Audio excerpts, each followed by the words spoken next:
Welcome to another very special webinar with myself, Nash, and Dr. Ian Caldwell. I must have done something right for me to invite me back. You have. You're an incredible host and interviewer. Co-host, interviewer, and social media influencer. Yeah, why not? Why not? Yeah. My name's Nash. Of course, Dr. Ian Caldwell. Today we've got a very special webinar. We had one a few weeks back that was really enjoyable. So fantastic if you were able to reach out and watch that one. But we've got another one for you today. Now, this came off the back of the blog that you wrote a few weeks ago about Maturin village building, and we had a discussion following that blog. I'll just making sense of uk.blogspot.com, and that blog will be going on to your website once that's built, which is under review at the moment, along with all of your other materials, webinars and workshops which will be coming up. But yeah, we discussed that blog, and I found it really interesting about how we could, what use we could give to other people in work industries, professional industries, and how we can expand that into doing something like this webinar. And this is kind of one of those things that's come out of that blog.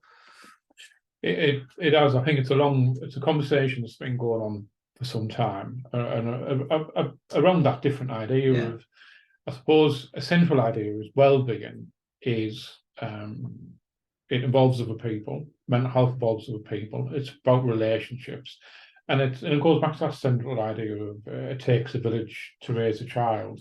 It definitely takes a village to develop your mental health and well-being, and it means that we can contribute to other people's, and they can contribute to ours. We don't have to wait. It's an ongoing process. So yeah, and there's a lot more to say about that.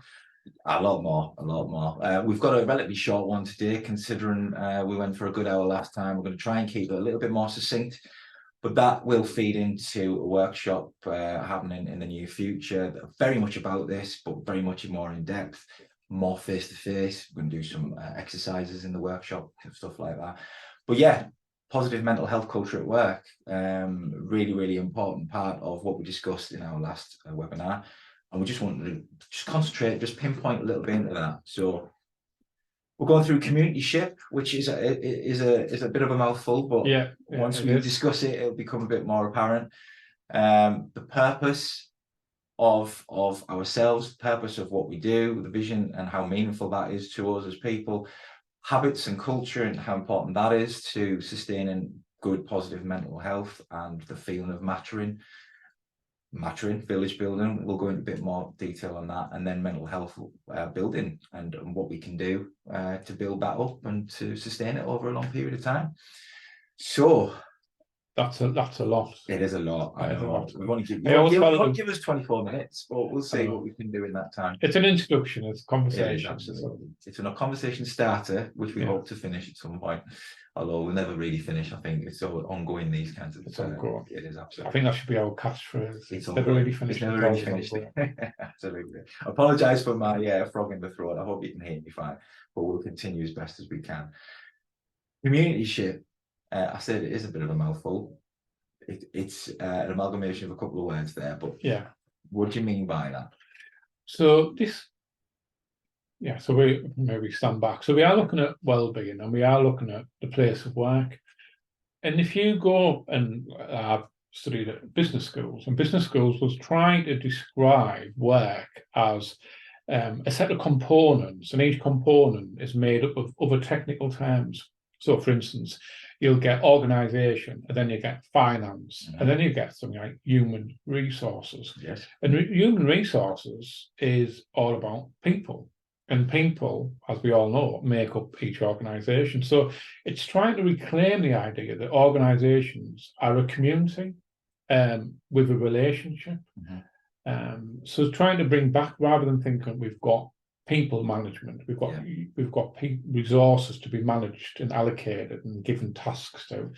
There's humanness all the way through this, and we are only in relationship and in communities. And I think we have a podcast talking about work and around purpose and around being useful and having tasks, but also being useful and meaningful to each other. So communityship is reclaiming the idea that work is where people live and have relationships and form a community. And it just makes a difference from like we have a community at work, or you're a resource to be allocated or delegated to. So that's the big shift, trying to make it a bit more human. We're so used to being put in our little departments, aren't we, that have this specialization, this very particular part of the business.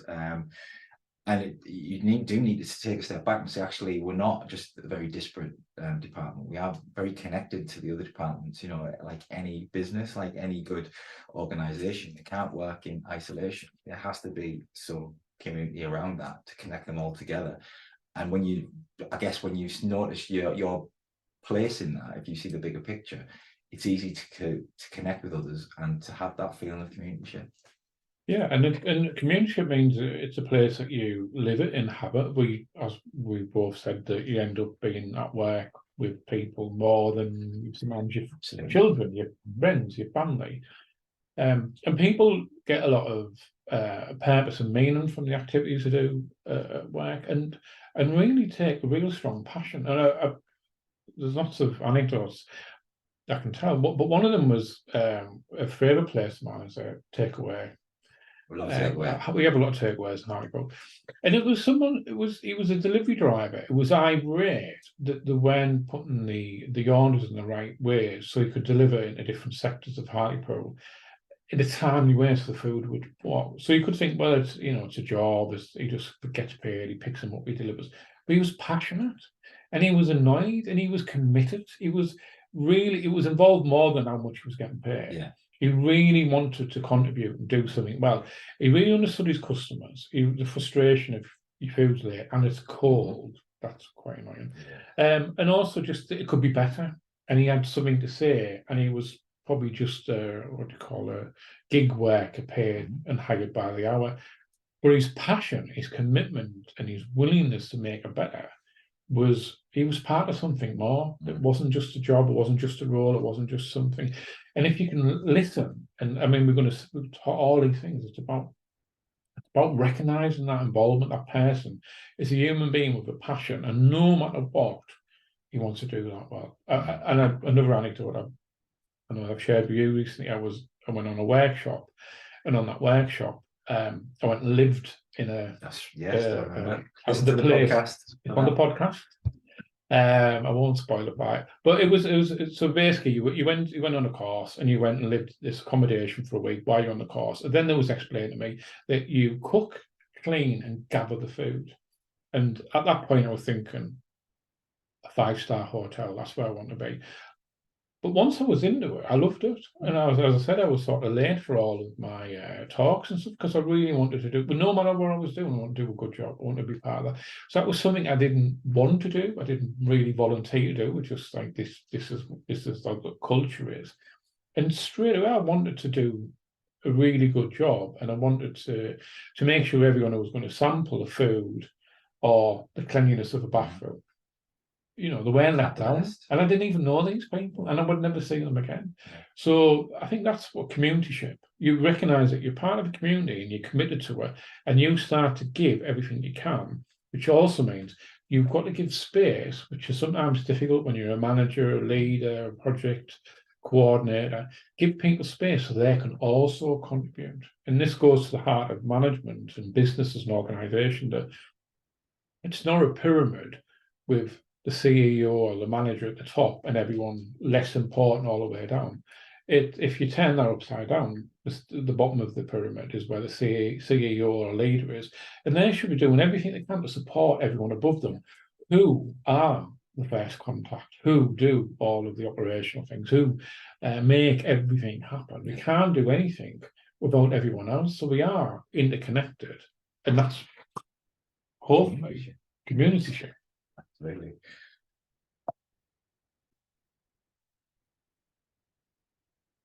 Yeah. Another big topic that we've discussed many times, but mattering village building, but even more so are in a workspace or as a manager trying to build that positive village for your employees. Yeah, so two concepts again. We've already mentioned, sorry, village building. The idea that it takes a village to help develop a child or your mental health or an adult. And Maturin is just adding in another concept, which might sound a little bit strange, but it's a really important concept in well-being. Is Maturin's about adding value to another person and feeling valued. So it's really moving away from this idea that there's mental health and well-being is all inside of you as an individual, and our mental health and well-being is it's interaction, the interconnection between people, and it's more social than it's individual, isolated person. So Maturin's really starting to think about how we can add value, sort of volunteer or altruistic behavior. How can I add value to another person? Like listening to them, appreciating them, validating them, respecting them, and also how can they add value to us? So it's just very reciprocal. It's based on this idea of fairness, that we look after everyone. So village building is an idea that we're intentionally getting together to build value into each of our lives. And I think if we do build value into our life, if we build value into each other, like I appreciate you, you appreciate me, we can add to each other, then our customers, our listeners, hopefully will see this as a genuine activity that's going on. And then we will do our best for the other people, because we really value all the people who are listening or will listen. This is going to go out on social media. There's going to be short excerpts of this as well. It might end up as a podcast. We talk about this. We plan. We send emails and sometimes get lost to each other, or last night and all yesterday afternoon. So we really take a lot of time and effort to make sure that we're going to do this right. We're not going to just rock up, turn it on, no matter what it looks like. Yeah, and if you think this isn't professional enough, imagine if we didn't make any. But this, just to give an example of sort of, this is something which I've been really thinking about well-being and really thinking about positive mental health and how to help people over difficulties since 1995. 28 years of research and work and listening and trying to find out what the best things are. So it's got a long history behind this, and it's a vocation to me. I think I'm doing a service to other people, and I really genuinely want that person to get the best possible service. And I work constantly thinking about how I can do that. And I only want to surround, you want to surround yourself with people to do that as well. But coming together, I think it's really finding that we can then model that to other people, and people can sample it. If you sample it, there's a story about the if you don't turn up and you're missed, and you missed, that feeling of belonging, that can protect you against hardship. So Maturin isn't just this nice things about we both value each other and both respect each other, and it's a protective factor while you go off into the world, and the world is going to be harsh and difficult and challenging. But all that time, if you're out and someone's got your back, that people were worried about you, people are thinking about you. If you spend too long, they would come looking for you. If you don't turn up somewhere, you've really genuinely missed you. That's belonging, that's Maturin. And in the workplace, I think that's what we should be working towards, trying to get lots of different people to do it to lots of different people. I think the opportunities in a workplace to build that village, to make people feel mattered, are there constantly, always in between every conversation. You can have the opportunity to show somebody that you care for them, or that they matter to you or the company. I think I used to manage care homes, and I was very conscious that my staff would be supporting people with personal care, or supporting with finances, supporting with medication, and their interactions with the people we supported was so important. So I knew that I had to make my staff feel important, and this isn't like trying to do it with any smoke and mirrors. You've got to feel it. You've got to feel like they're important. You can't make it up. You can't just pretend. It's important that you really, really feel like this is a culture that you want to build. But that was just really fits in with just the idea that any conversation, any interaction with somebody, you can make them feel like they're part of your village. A birthday card that gets passed around everybody, you know, it can feel a bit trite at times, but it actually generally does feel nice to that person who receives that card. And you know, we've all received one before. I don't know if you've ever been in a situation where somebody's been forgotten. You know, it was their birthday today. Did you get the card? Oh, I forgot. And you know, that can bring the whole thing down a little bit. You know, it doesn't necessarily crash the car, but it can really damage it at the time. So yeah, it's really important to bring that back to. I think that the collective things of the villagers sharing food or having we have a summer celebration, a winter celebration, the meals, and just make a difference taking it out, and all of them fulfills. And it, like any village, doesn't mean that it will be perfect and you will get it right every time. It's accepting a bit of that as well, but that's not, you know, that shouldn't become a habit. Yeah, it should be the exception of the rule. But you are trying to do something and build people. And the other thing about this village building, people doing practical skills, is people need a sense, three things: sense of autonomy. So they've got a sense of control, what they can do, what they can choose to a degree. Yeah. There's obviously restrictions within work because of what the customer need is, what the organisation need is, or what some funders need is. There's something compromise going on at some point, but as long as you've got an element of control, you've got around that. Definitely around mastery, the idea of developing your skill set over time and developing new skills and being able to use them skills. And then relatedness goes back, which is background again, is being able to add value, make a contribution, and also allow people to add value to your own life as well. So we're not utopia, but these elements, all of them different elements are in place, I think really start to build, can build a positive workplace. Yeah. Which we've just been talking about, really, sort of the mental wealth building. I think it is,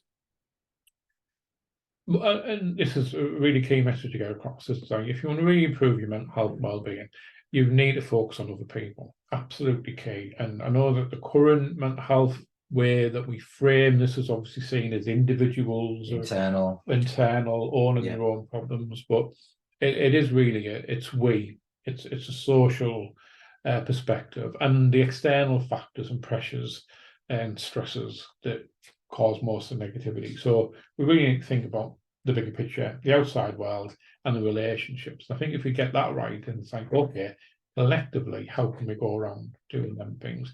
And then, you know, there's lots of different nice images there, but I think anything that brings discipline and techniques, toolbox as well. So one discipline is being able to do things over time and be persistent. And the persistence, that 1% gain every day builds up over time. But also toolboxes could be breathing techniques and meditation. But breathing techniques seem to be one of the best ways of helping to regulate yourself if you are feeling overwhelmed and stressed. All of the research said breathing is number one out of all of the mindfulness tips. It's just straightforward, being able to help to strengthen that. And like any habit, you need to practice it before you need it. Just reminded me of my 6-year-old daughter that every time my 4-year-old son sometimes has a little bit of difficulty, shall we say, with processing some things, my 6-year-old daughter's the first thing she says, we need to get him to breathe. And she's got a phrase for it, which I forget, but yeah, you need to go and breathe and just like in and out, and she'll try and do it with him. So it's something that schools have tagged on to for younger people. And generally, what's good for younger people is good for adults as well. It is, yeah. I trained myself to regulate my breathing over a 2-year period. Now it's like 7-11 breathing, where you breathe in and breathe out a bit longer. And there's lots of different versions of it, but just helping myself just to feel calmness in my body when I did go through a very long period of feeling jittery, agitated constantly, and found it really difficult to sit quietly.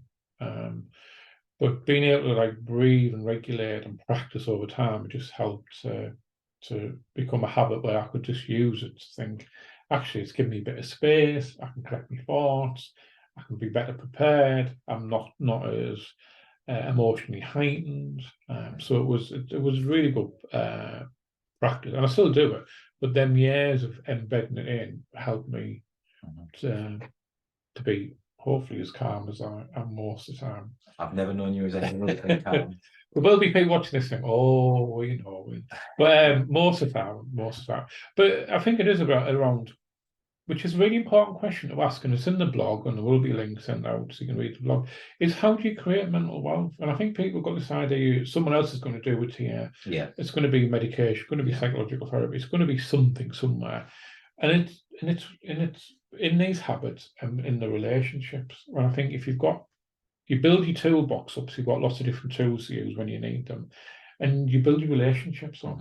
And they're the two main things that are going to make a difference. And recognizing these are skills to be learned and relationships to be deepened. And if you get them two things right, you can just grow. And if everyone took that on board to a degree, not 100%, but just a degree, the collective impact of that is quite, it's huge. I don't think anybody, there's always somebody who could disagree, but I think it's easy to see where you're coming from and how the statements you make are valid. I think anybody listening might think, well, we can't do that overnight. That's the problem. We can't make these changes overnight. We can't simply snap out of a mindset. And I might be in a toxic relationship or a toxic workspace. How can I, and I'm not suggesting you come up with an answer right now, but that problem, and this is maybe something we discuss in the workshop, is how can we influence that when we recognize toxicity, when we recognize negativity, how can we influence that, knowing that maybe I can't change the world tomorrow, and maybe looking forward for a few days or a few weeks, but that might be a discussion for the way. I think it is. I think there's two. There is a karma model, which when I mention it can give you a little bit of a break instantly, but it won't fix everything. The second part is the matter in villages is culture building, and cultures do take time, and they do take habits, and they do take while they're getting enforced.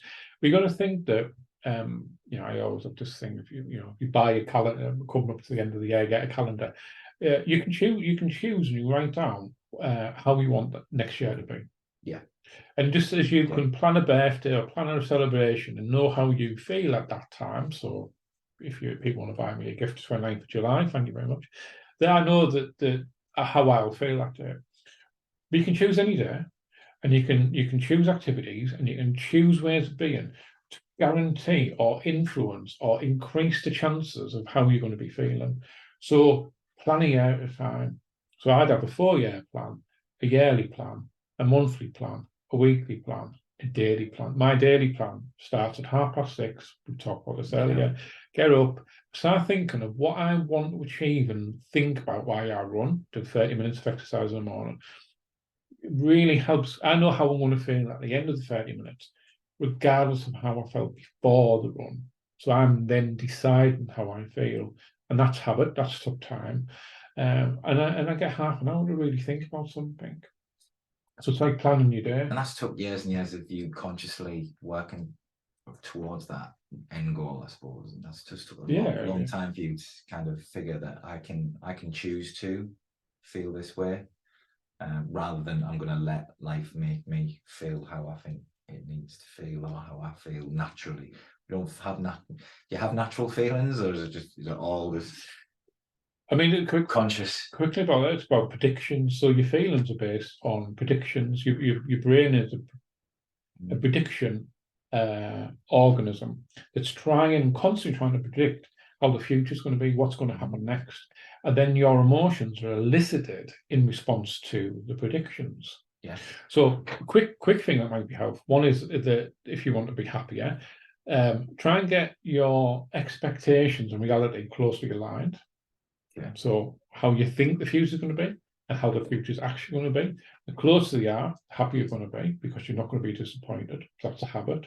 And around what you want to do and how you're going to deal with it, which I think we're going to get on to the second point, which is this: that if you realise, one, management is full of challenges, organisations are full of challenges, life is problems, living is solving problems.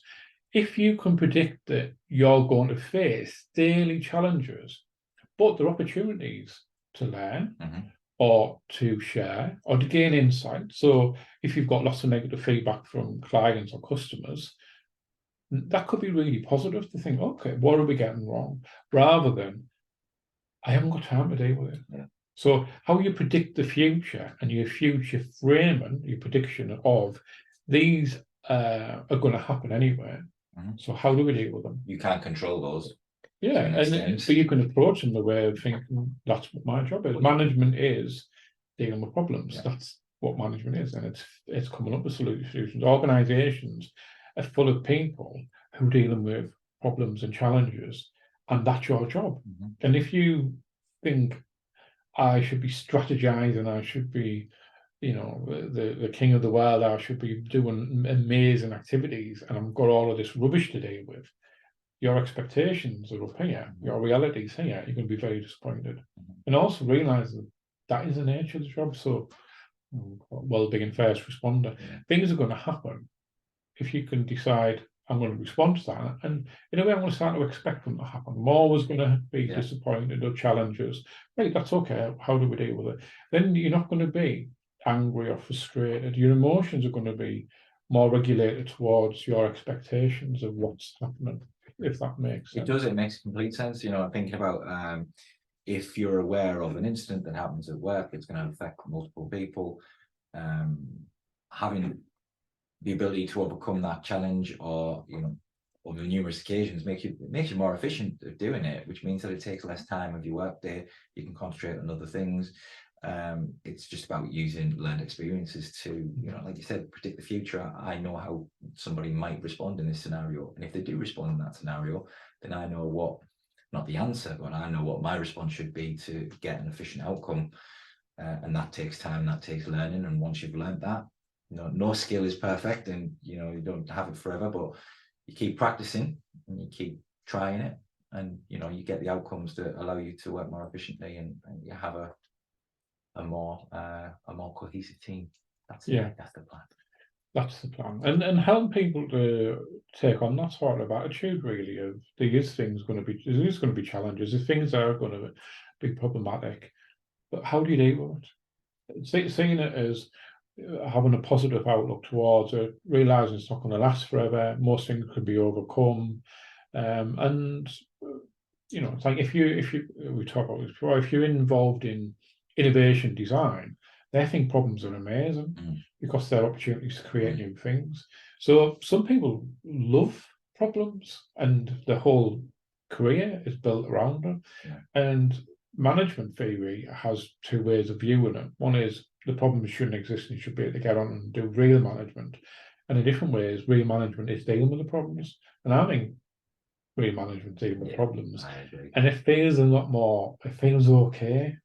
Because if not, you're disappointed until you retire. It's a long time to think we haven't. Why did I quite get that right? I never got a chance to do the amazing stuff. This is the amazing stuff. You questioned this slide, but I think it judges perfectly the type of thing that, you know, nobody expects the astonishing, as it were. Nobody expects to be put in scenarios such as this. You know, in a workplace scenario, there are challenges constantly. Some can be predicted, others can't be, and I think this represents those things that can't be predicted. Yeah, I suppose the difference is when there's a crisis. There's a bit of research on if you get crises, and there's lots of different things happening in London. There was a big fire in the Underground, King's Cross. What they did notice is some people responded ways that they were able to save their own lives and save other people's lives, and some people made decisions that ended their lives when they could have been saved. So the difference was usually if they're in the uniformed services. So people who had some training around emergencies, training about bad things are going to happen and how to respond, had a better response. So in the London Underground fire, people underground who didn't have that training and didn't have an emergency response ran up into the fire and ended their lives. And because you can think that if you're underground, you need to get up, which makes sense. Uniform services went sideways. We just thought, well, the fires aren't this way, we'll take people this way. So it just gives you an example of no one chooses to be there, but you can respond to think, how am I going to deal with it? And maybe disaster planning or emergency planning or planning with that wellbeing first responder model is okay. I need to deal with it. I need to take a list of what's going on. I need to think of what all the opportunities are. I need to involve other people. You know, there's a different mindset that makes it less stressful, or a disaster, and the disaster keeps getting worse. But that's about the way that we approach it and our skill set as well. Which is you mentioned karma earlier. Yeah, which just follows on from that. So this is a Red Cross model, which is called karma, psychosocial approach. And it just gives you a framework of being able to deal with when a disaster, emergency, a crisis is occurring. It gives you a framework. In a way, this is what's called triaging. You're trying to identify what is the most important thing to be done, and then doing that, and then identifying the things which are less important and not doing them, or informing people. So it's just a way of organised. Otherwise, you're saying, I've got a crisis, I've got a disaster, I've got a crisis, disaster, I've got 10 crises today. And they all sound like a bit overwhelmed, rather than I'm dealing with them, I'm working my way through them. So the karma model is to consider, which is, you know, different needs, different risks, different impacts.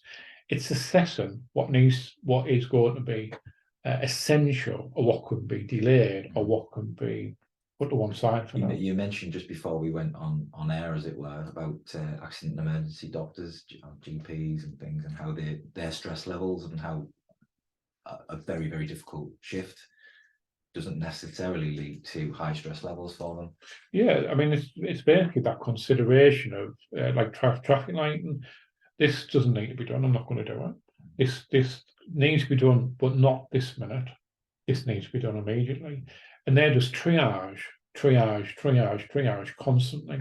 And all the things that don't need to be done get removed. The things that are going to be done just now can be then moved to one side, and someone could be informed to do that.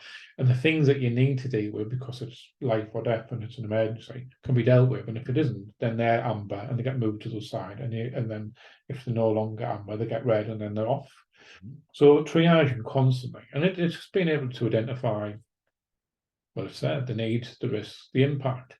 Once you can do that, got a little bit of framework, you can start to you can sift the work, you can start to categorize it, and you can identify what you're going to do and when you're going to do it, and let people know. So acknowledge that some people might have strong emotions. This is really sort of validating. Someone's got very strong emotions, you need to validate them emotions. Saying calm down and we'll talk about it is not helpful. Saying that you were very emotional, I understand why, and I'm going to deal with this, is a lot better than calm down and then we'll talk. It's like, I'm really annoyed. And if you're annoyed, let people know that I understand you're annoyed. I want to know why. Don't apologize. If you've done something wrong, apologize. If you haven't, don't apologize.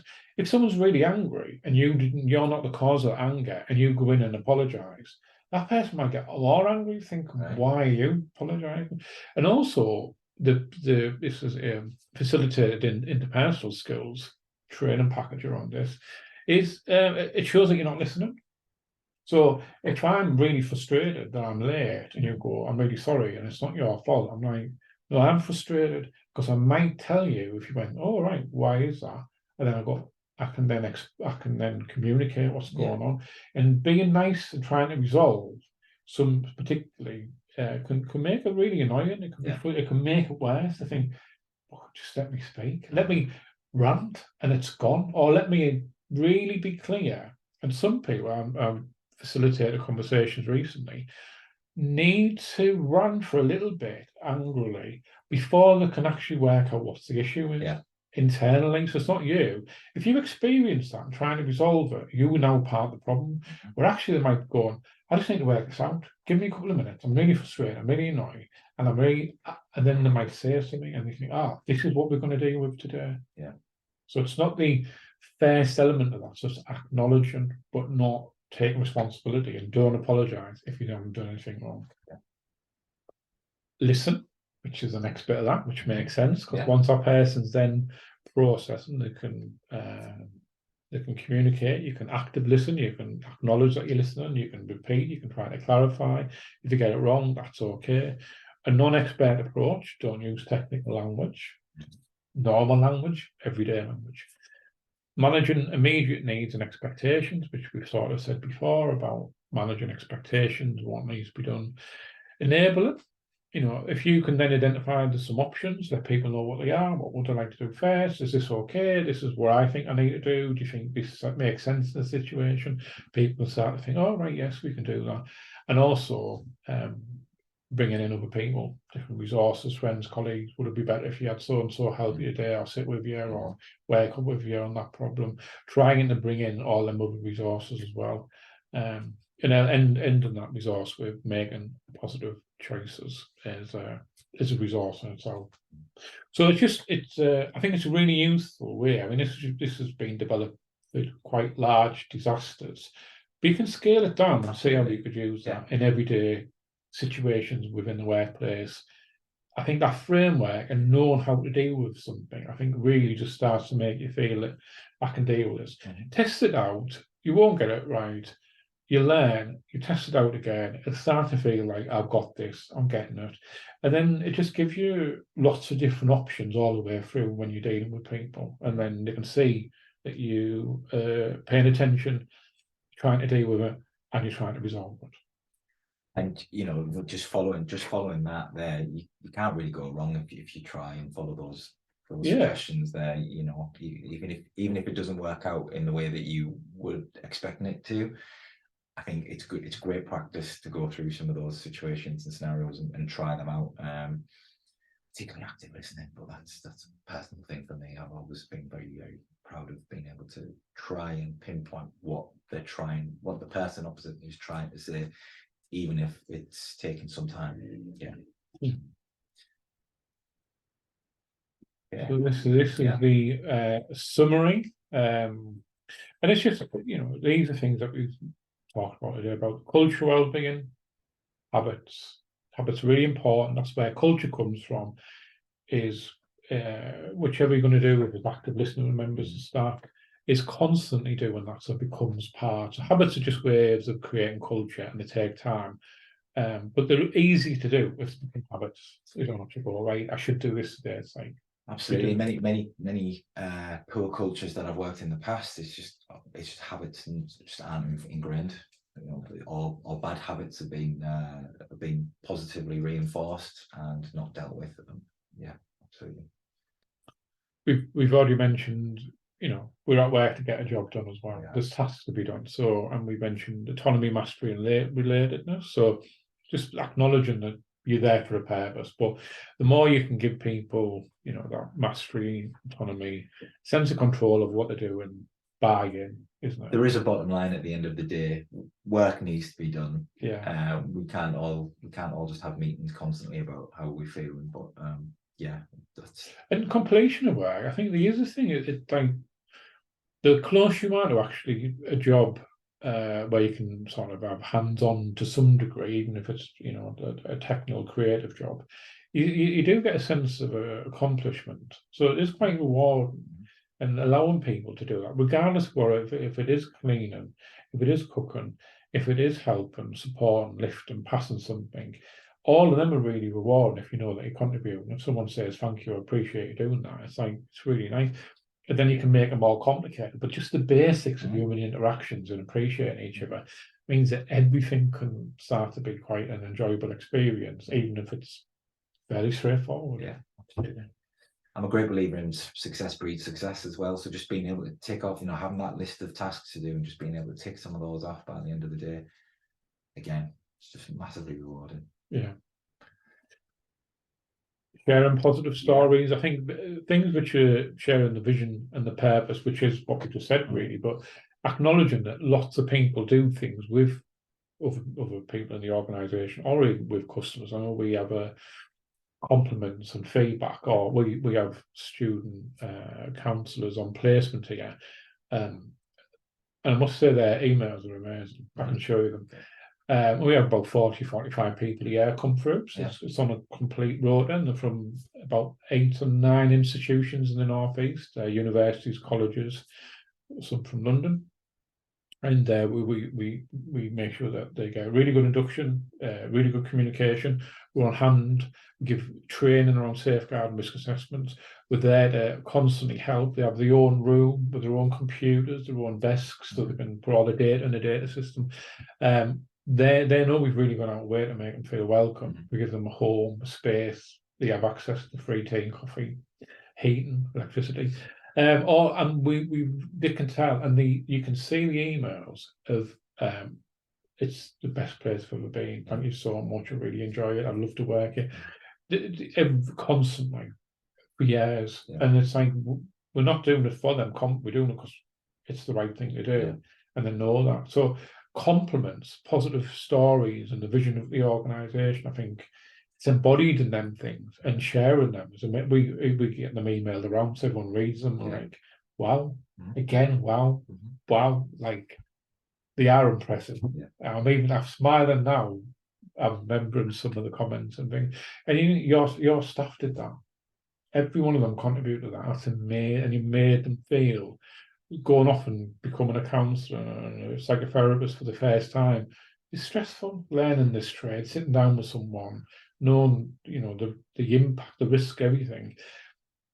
We need to do everything we can so you can do that the best of your abilities and learn from it. So Embedding Mattering in the strategy, so it's not just theory, it's actually practical work that you do. yeah, so within work strategies, policies, procedures, start to think, how can we build value so how can we add value and how can we feel value? And you can do it around a wellbeing policy, but explore it even more, like how can we include people's voice? How can we include people who feel connected? How do we make active? How can we make sure that they're adding to us and we add to them? So I think there's a lot more work to be done with that. I think it should be within policies and procedures, so it actually becomes part of the culture, but actually part of the institution. Thinking we actually built on relationships and people, regardless of what industry you're in. It's people and relationships all the way through.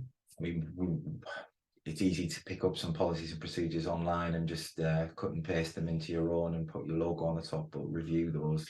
See how you can embed. Have you been spying on our organisation? I couldn't possibly comment. But it is, but if you can then just add that, this is not easy to do. So I think it's really thinking how do I add value into? How is there a value statement? And it might not be in every policy, but it should be in more than just the well-being one.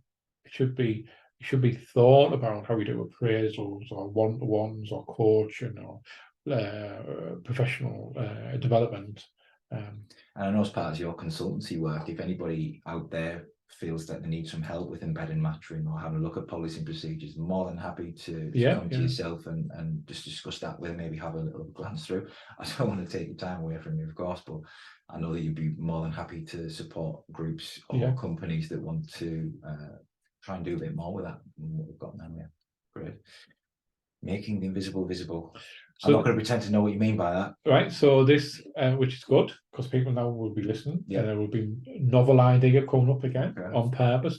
So basically, it goes back to village building. So this is some consultations I've been doing with different organisations. That if you want a village to bring up a child, that village needs to know what everyone who they are, where they are, and are they aware of each other, and what resources do they have. So I've gone into quite large institutions and I'll start to map out.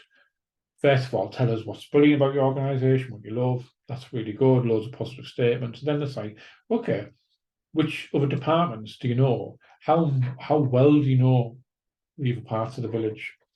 And if them other parts have lots of resources and you don't know them, how can you access them? And how can you get them to add value to you? So you're starting to look at the impact and scale, and there's ways of building that up as well. So if it's invisible, it needs to be made visible. If it's visible, it can be shared and communicated. So it's really looking at how far the visible map and understanding the relationships, the trust and resource accessing is within every organization. And quite often you'll get clicks, or you get departments, or you'll get, so if you've got I won't name organization, but if you've got anyone who works in tech, You only use, we go on our podcast centre, Mhm. we only phone them usually when we've got a problem.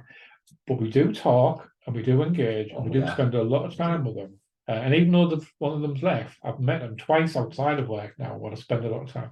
So it's realizing that these people have got a lot more than just a technical thing you need at the one time, and actually spending a little time thinking, like if you like every time I've ever met a client, I don't know all the things you know. You tell me every aspect of your life, and I might be able to work with that rather than just tell me what I need to know.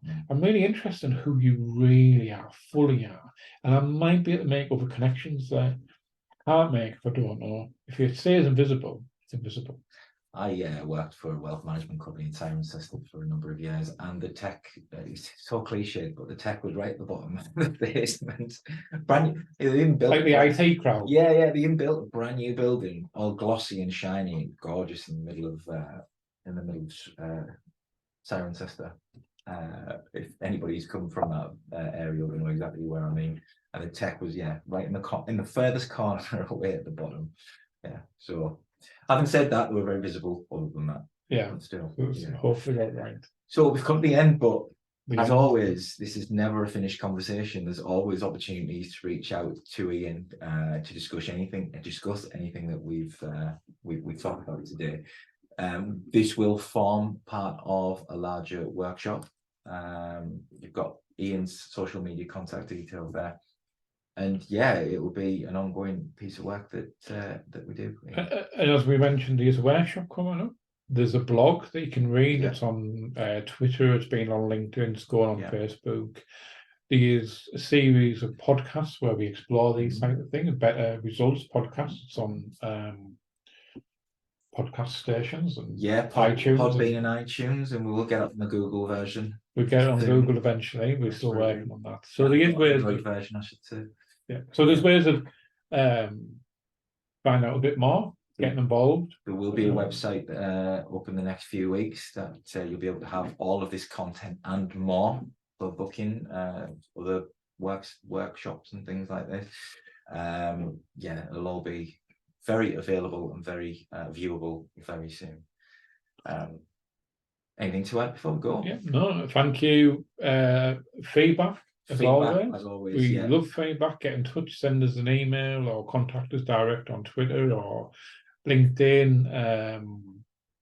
Let us know what you think. And if you want to come to the workshop 29th of November, we get to 11 o'clock. There's ways of booking it in through the County Durham Training Hub as well. And as part of this series, we'll also hoping to have some guests on in the future, which we obviously won't be giving any names until those are confirmed, but we're absolutely hoping to bring more people into some of these conversations, some of the podcasts, some of the workshops that we're doing, some of the webinars that we're doing, just to get another perspective. It's always good to have as many perspectives as we can, and that's why we want this to be a two-way conversation. So thank you, Ian. Yeah. Thank you, Nash. Thank you for your viewers, whether you're watching this live or remotely, and we'll see you on the other side. Yeah, thank you. Bye. Bye-bye now.